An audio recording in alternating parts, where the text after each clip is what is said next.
यह कहानी है अयूब नाम के एक गरीब मगर ईमानदार और नेक इंसान की। उसका यकीन था कि मेहनत से रिज्क मिलता है, लेकिन देने वाला सिर्फ अल्लाह है। या रब, तू ही मेरी मेहनत में बरकत डाल, मैं तुझसे कभी मायूस नहीं होता। परिंदा जमीन पर बैठा है, उसकी टांग टूटी हुई और वो बेचारा दिखता है। अयूब की नजर उस पर पड़ती है। वह रुकता है, पास जाता है। छोटा परिंदे, तू यहां अकेला कैसे? तू तो उड़ भी नहीं सकता। अयूब बैठ जाता है, परिंदे को थोड़ी रोटी के टुकड़े देता है और सोच में डूब जाता है। उसने देखा कि परिंदा न उड़ सकता है, न शिकार कर सकता है, फिर भी जिंदा था। उसी वक्त उसके दिल में एक सवाल उठा, क्या अल्लाह ऐसे परिंदे को भी रिज्क देता है? अयूब वापस उस जगह आता है। परिंदा वहीं बैठा है। तभी एक बड़ा परिंदा उड़ता हुआ आता है, अपनी चोंच से कुछ दाने गिराता है।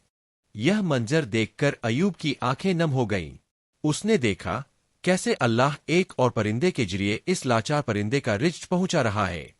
अयूब सजदे में गिरता है, आंसू बहते हैं।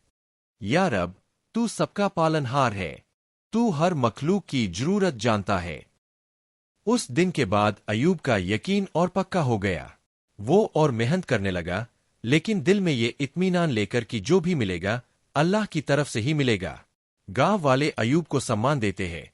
कोई कहता, अयूब भाई, आपसे लकड़ी खरीदना सौभाग्य है। अयूब अब ज्यादा खुश रहता और जो कमाता उसका हिस्सा यतीमों और गरीबों को भी देता। कई साल गुजरे और अब अयूब गांव का सबसे भरोसेमंद और नेक इंसान बन चुका था। लेकिन वो कभी नहीं भूला उस परिंदे की कहानी, जिसने उसे सब्र और यकीन सिखाया।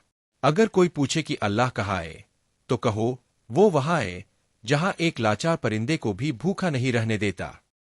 अयूब एक दाना जमीन पर रखता है, आसमान की तरफ देखता है। ए मालिक, हमें भी ऐसा बना दे कि हम दूसरों की मदद के जरिया बन सकें, जैसे तूने उस परिंदे को जरिया बनाया था। अल्लाह अपने बंदों को कभी नहीं भूलता।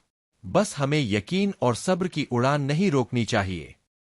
जो अपने रब पर भरोसा करता है, अल्लाह उसके लिए रास्ता बना देता है।